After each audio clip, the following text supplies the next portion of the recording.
몇 주 전에 부모님 댁에 갔다가 온 가족이 모였는데요. 동생이 저에게 조용히 와서 말했습니다.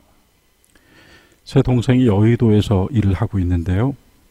한 번은 자신이 들러서 점심을 먹은 식당에 확진자가 있어 코로나 검사를 받으러 오라는 통보를 받았다는 것입니다. 순간 눈앞이 캄캄해졌다고 합니다. 마스크를 쓰고 있다는 사실이 새삼 새로워지고 정말 마스크 밖에는 그 순간은 의지할 데가 없었다. 검사를 받으러 가는 길부터 생각이 많아졌습니다.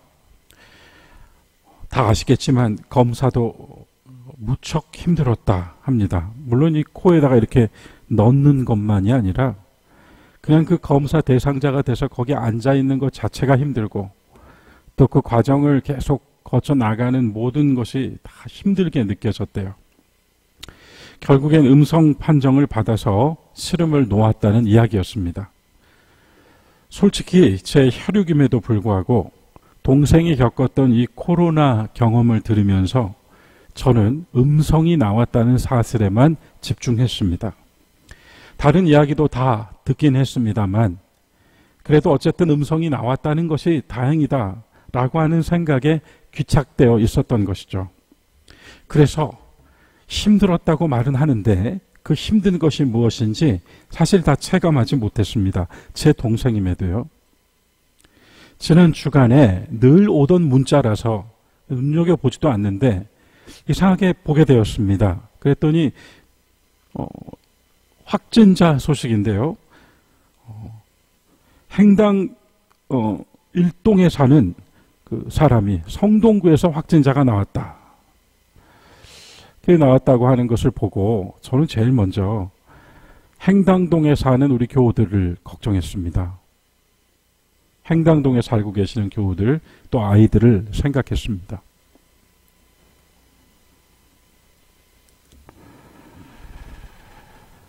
행당 일동에 사는 고등학교 2학년 학생 또 저도 성동구에 살고 있기 때문에 이 성동구에서 이렇게 또 일이 터졌구나 하는데 한 1시간쯤 지났을까 학교에 갔던 제 딸아이가 집으로 들어오는 거예요.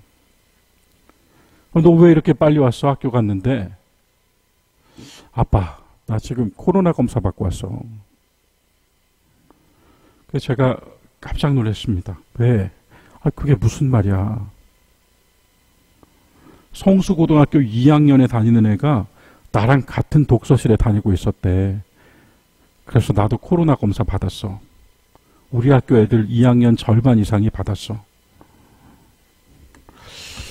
그 순간에요. 이 동생에게서 듣던 거랑은 다른 상황이 발생한 겁니다. 이야, 이거 큰일 났다.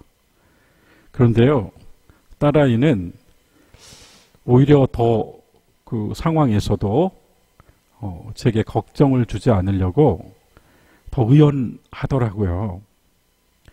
괜찮아, 괜찮을 거야. 그러는데 오히려 제가 어떡하냐, 이제.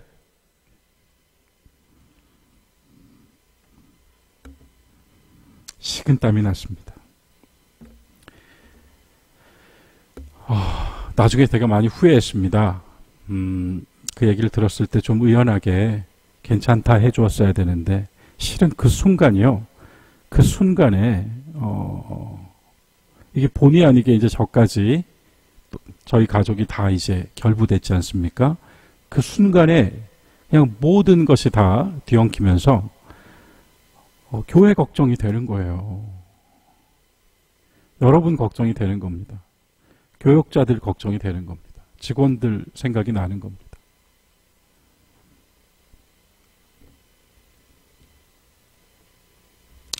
곧바로 정해져 있던 약속들을 모두 결례를 무릅쓰고 취소하고 신방도 가지 않기로 하고 모든 것이 이제 정지됐습니다. 코로나 검사를 받은 제 딸아이가 양성이든 음성이든 결과가 나오기 전까지 저 역시 꼼짝을 할 수가 없게 되었습니다. 어찌됐건 제가 아프고 상황이 나빠지는 것은 두 번째이고, 저와 결부되고 관계했던 모든 사람들이 떠올랐습니다. 교회가 정말 걱정이 됐습니다. 이러다 뉴스에 나오는 것 아닌가. 새벽 기도도 못 나갔습니다. 부목사님에게 주일날 설교 한 편을 좀 준비해 놓으라고 말씀드렸습니다. 그래서 어떻게 됐을까요, 여러분? 여러분 보시는 대로 음성이 나왔기 때문에 다시 해방되어서 대문 밖으로 나왔습니다. 여러분, 저는 위험하지 않습니다.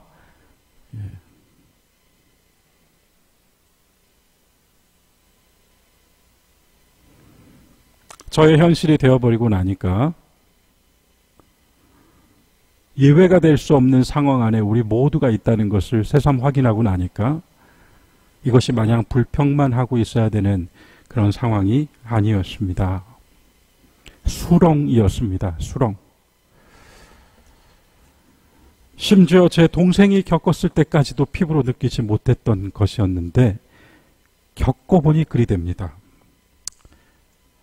그럼에도 불구하고 그 상황에서 여러분도 마찬가지셨을 것이라, 그러실 것이라 생각합니다. 내가 중요한 게 아니라 나와 함께하고 있는 사람들 걱정이 되는 겁니다. 마태복음 20장 1절부터 16절까지요. 포도원의 일꾼의 비유를 여러분 어떻게 읽어오셨나요? 내용이 이렇습니다. 하늘나라는 자기 포도밭에서 일할 일꾼들을 사려고 이른 아침에 집을 나가는 밭 임자와도 같다. 그는 일꾼들과 하루 한 데나리온으로 약속하고 그들을 자기 포도밭으로 보냈다. 그가 또 9시쯤에 나가보니 다른 이들이 하는 일 없이 장터에 서 있었다. 그래서 그들에게 역시 당신들도 포도밭으로 가시오. 우리 성경에는 내가 상당한 몫을 주겠소, 상당한 적당한 싹을 주겠소 하고 말하자 그들이 포도밭으로 갔습니다. 그는 다시 난 12시와 오후 3시에도 나가서 그와 같이 했습니다. 그리고 오후 5시에도 나가보니 또 다른 이들이 서 있었습니다. 그래서 그들에게 당신들은 왜 온종일 하는 일 없이 여기 이렇게 서 있소? 하고 물으니 그들이 아무도 우리를 사주지 않기 때문입니다. 라고 답하였다. 그러자 그는 당신들도 포도밭으로 가시오 하고 말하였다. 여기까지 먼저 읽겠습니다. 포도원 주인은 상당히 관대한 사람, 모두에게 똑같이 한 데나리온씩 줌으로써 예상 밖의 처우를 해줌으로써 이 장면을 매우 특별하게 말 그대로 성경에 나올 만한 이야기로 승화시키죠. 주님은 이 포도원 주인을 가리키면서, 여러분, 포도원이 아닙니다. 이 포도원 주인을 가리키면서 그것이 하늘나라다라고 말씀해 주셨습니다. 그 사람이 하늘나라다. 장소가 아닙니다. 그 포도원 주인이 하늘나라다. 때는 포도원이 수확하는 시점입니다. 포도송이는 아주 잘 연그렀습니다.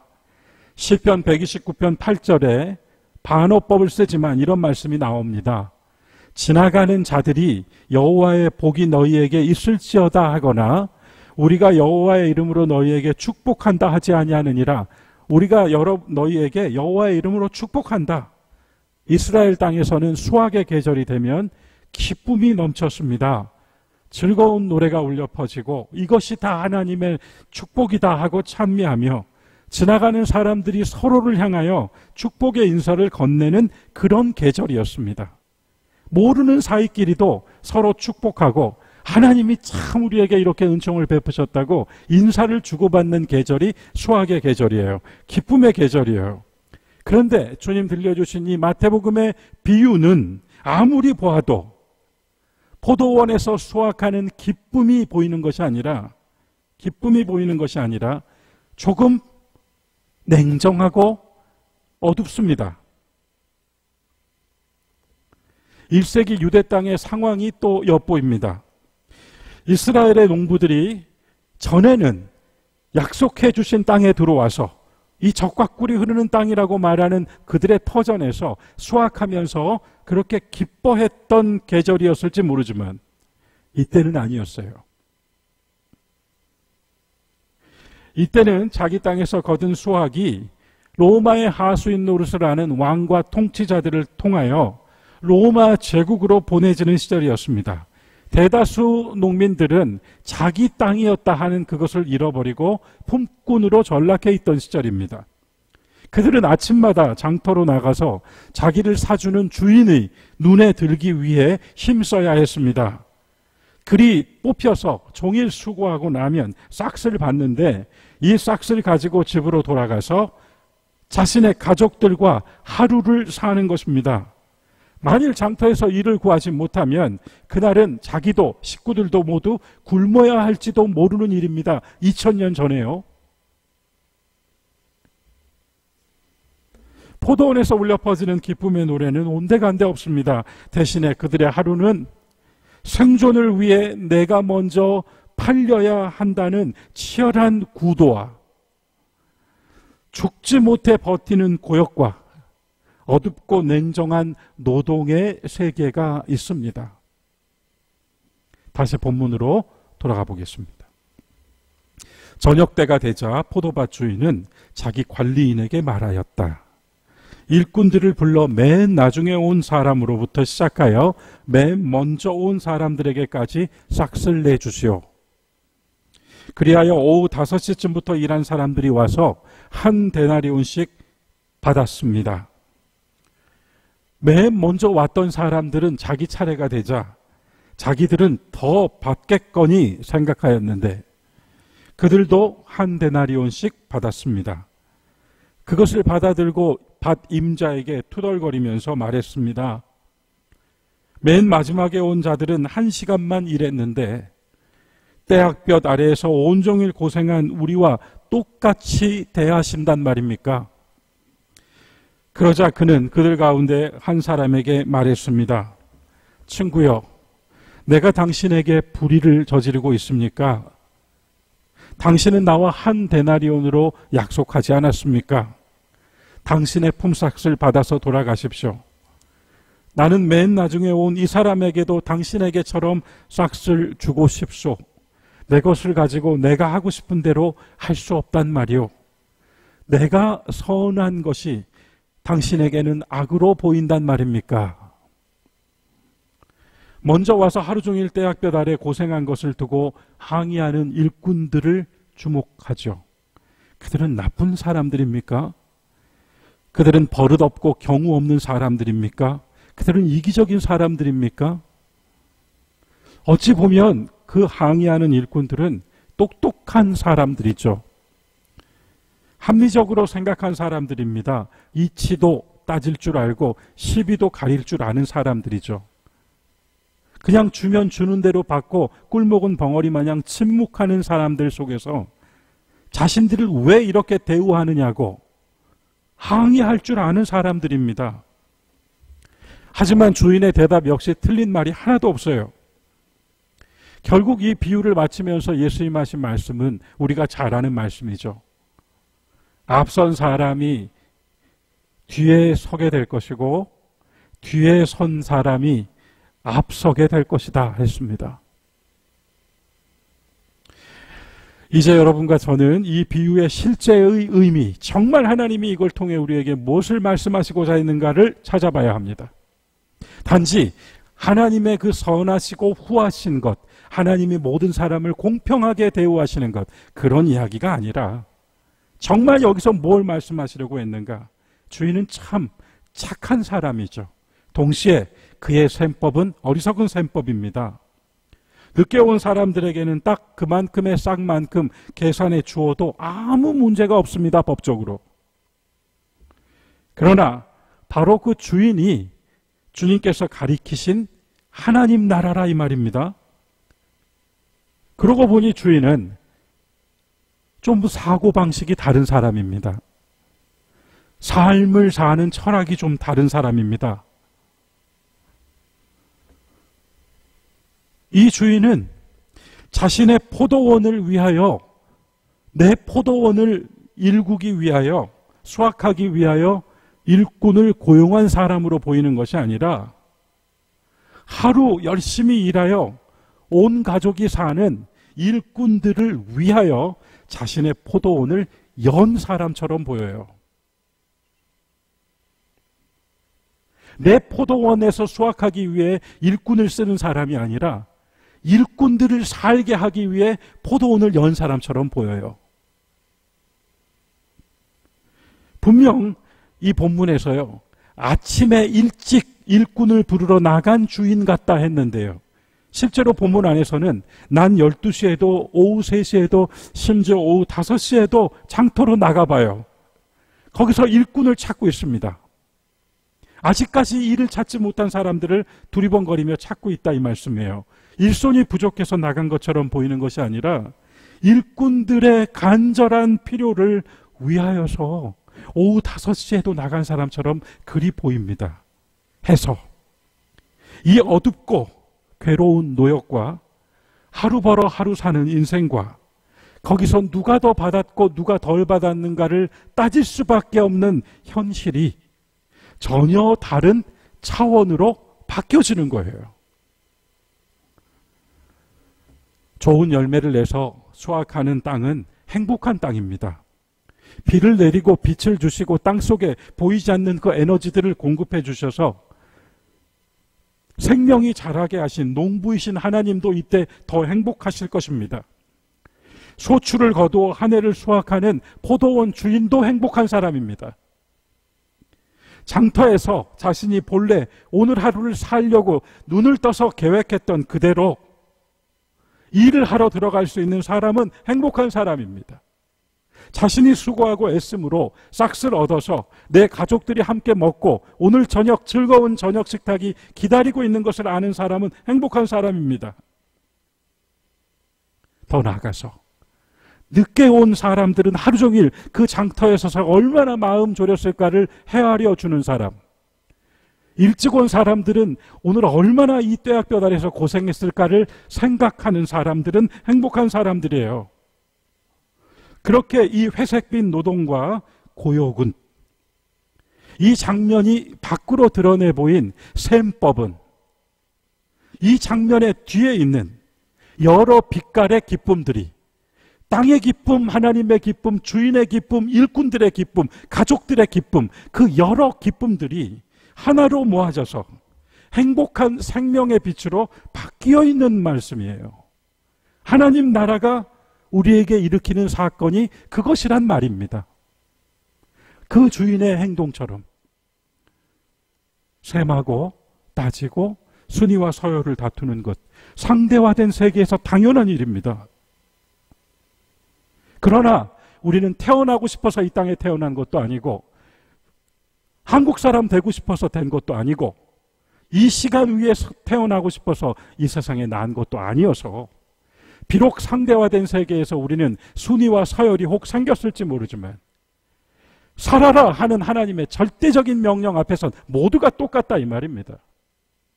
거기서 정말 중요한 건 내가 얼마를 더 받았느냐가 아니라 내가 지금 행복하고 기쁘게 내 주어진 하루를 살고 있는가의 문제라는 거예요. 하나님 나라는 바로 그것을 우리에게 보여주는 나라이다. 그렇게 해요.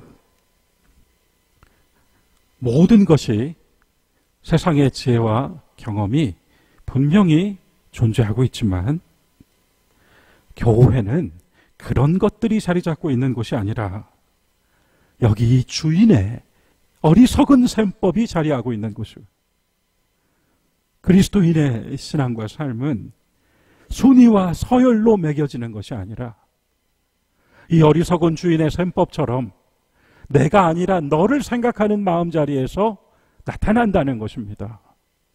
그것이 하나님 나라를 사는 방법이요, 그것이 하나님 나라에서 적용되는 기준이요, 그것이 하나님 나라를 채우고 있는 내용이라는 것입니다. 뭘 해도 즐겁지 않은, 행복하지 않은 사람들 속에서 우리가 먼저 이 기쁨을 가졌고 교회가 이 기쁨의 피난처가 되어야 하고, 그로써 그 기쁨이 흘러나가 다 함께 기쁨으로 연대하게 되는 사건이 하나님 나라의 사건이다. 오늘 설교의 제목에서 저는 성숙하라 정해보았습니다. 무엇이 성숙한 것일까요? 어떤 사람이 성숙한 사람일까요? 학교에서는 시험과 학업 성과로 검증할 것이고, 사회에서는 경험과 나이와 지식과 통찰로 검증할 것이고, 그러나 성경은 다시 물어요. 시험을 통과하고 자격을 획득하고 경험과 지식과 통찰을 가졌다 해서 그가 정말 성숙한 말과 성숙한 삶을 사는가? 그가 생각하는 것에서나 행동하는 것에서 성숙한가? 만일 그렇다면 성숙하라 하는 성경의 말씀은 못 배운 사람, 못 가진 사람, 경험 없는 사람, 통찰이 떨어지는 사람들에게만 적용하라는 말씀인가? 그렇지 않다는 거죠. 성경이 말하는 성숙은 그게 아니라는 겁니다. 고린도전서 14장 20절, 형제들아, 지혜에는 어린아이가 되지 말고 악에는 어린아이가 되라. 지혜에는 장성한 사람이 되라.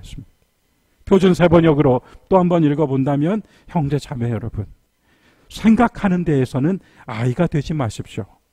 악에 대해서는 아이가 되십시오. 생각하는 데에서는 어른이 되십시오.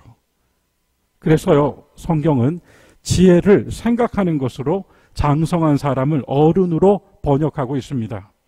의외인 것은 잠언서뿐만 아니라 고린도전서가 사도 바울이 유난히 지혜라는 말을 강조하고 있다는 것입니다.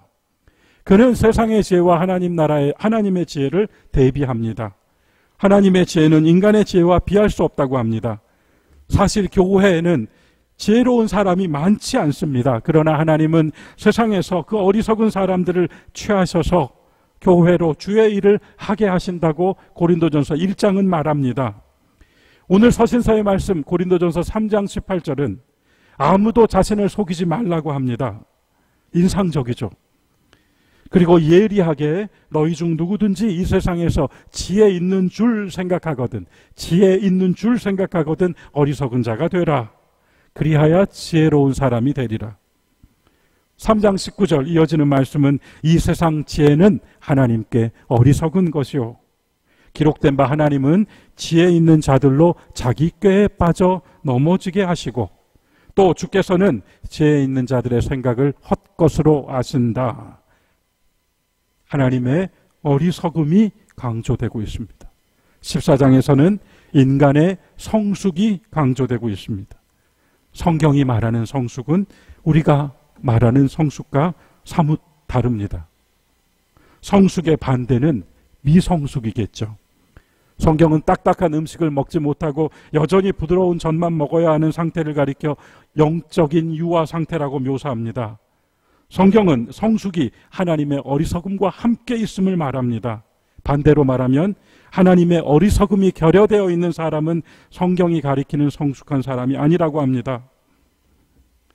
우리 역시 항의하는 일꾼들처럼 세상에서는 따지고 셈할 수밖에 없습니다. 그러나 이 냉혹한 경쟁과 서열과 순위로 그 세계에 지쳐버린 영혼들에게 복음은 전혀 다른 것을 말하고 우리는 그 복음을 전하라고 부름받습니다. 그들로 이 새로운 세계가 있음을 알게 하라고요. 물론 세속의 정신과 과학과 문화와 예술과 사회적인 관계들과 정치적 활동과 기술적 진보를 세상 것이라고 다 배척하자는 얘기 결코 아닙니다. 하지만 하나님이 바보 같다는 게 아니고요, 하나님의 어리석음이 적용되어야 되는 그 결정적인 순간에 이러한 것들은 늘 사람을 멈춰 세운 다음 손해보지 마, 뒤처지지 마 하고 속삭인다는 겁니다. 왜 나만 손해를 봐? 포도원 주인은 상식을 뒤집었습니다만 성경은 상식보다 더 중요한 것이 있다고 말합니다. 삶과 생활 속에서 기뻐하고 보람을 느끼는 것, 인간의 성숙과 하나님의 어리석음이 만나서 내는 박수소리야말로 모두를 깨울 수 있는 복음의 소리가 된다는 것을 일깨우고 있습니다. 주의 일이 그렇습니다. 주의 일을 돈으로 못합니다. 주의 일 조직이나 능력으로 못합니다. 프로그램으로도 못합니다. 그런 것들은 다 끝이 있습니다. 끝이. 주의 일은 살아계신 하나님의 말씀으로 합니다. 하나님의 말씀이 그것을 합니다. 하나님의 말씀이 전도하고 헌신하고 봉사하고 선교합니다. 하나님의 말씀을 받아든 우리의 기쁨이 우리 안에서 믿음이 되는 것이고요. 하나님의 말씀으로 얻은 삶의 보람이 우리에게 사랑의 실행이 되는 것입니다. 그리고요, 자기 자신에게 의심의 질문을 던져보지 않은 사람 성숙하지 않습니다. 자신이 해놓은 것들을 다 부정하는 상황 아래 한번 던져져 보지 않은 사람 어찌 성숙할 수 있을까요? 나의 오늘이 내가 당연하게 얻은 성과이라고 말하는 사람이 어찌 성숙할 수 있을까요? 안전하고 평온하고 상식적이고 합리적이고 타당한 상황 밖으로 떠밀려 보지 않았다면 어찌 성숙을 말할 수 있겠습니까? 같은 상황에서도 나를 생각하는 것이 아니라 너를 생각할 수 있는 마음이 성경이 말하는 성숙이에요. 같은 상황에서도 우리를 위하여 결정하는 생각이 성숙한 생각입니다. 교회는 그래야 합니다. 하나님의 어리석음의 절정이 예수 그리스도입니다. 저 강보에 쌓인 아무것도 못하는 어린아이 속에 하나님이 계시는 것이 그분의 어리석음입니다. 저 십자가에 저주받은 인간으로 못 박혀 있는 사람 속에 하나님의 어리석음이 있습니다. 자신을 위한 것은 하나도 없고 오직 주님과 주님이 이처럼 사랑하신 세상만을 위하고 있는 저희가 하나님의 어리석음입니다. 지금 마치 도가니 같아요. 깨진 가마솥, 구부러진 숟가락, 이빨 빠진 칼 모두, 그리고 다른 여러 고철 덩어리들이 다 도가니에 들어가 있습니다. 들어가서 다 녹여지고 불순물 제거되고 순도 높은 강철이 되어 흘러나오는 것처럼, 고린도 3장에서 다 태워지고 나면 불로 보겠다고 하신 것처럼, 코로나 상황이 네거티브로 말한다면 정말 도가니예요. 여기 들어와 보니 전에 1등, 2등, 3등이 뭐예요? 높고 낮은 게 뭐예요? 가지고 못 가진 게 뭐예요? 마스크 하나에 의지해서 내 생명을 지켜야 된다는 절박한 마음이 우선입니다. 도가니예요. 그런데 여기서 불순물로 끝날 것인가? 아니면 정제된 순도 높은 강철이 되어 다시 새로운 세계를 향해 흘러나갈 것인가? 포지티브로 말한다면 이것은 하나님의 시험입니다. 연단입니다. 이 속에서 우리는 불순물로 끝날 것인가? 아니면 타고 남은 그것으로 내가 보겠다 하신 말씀을 따라 갈 것인가?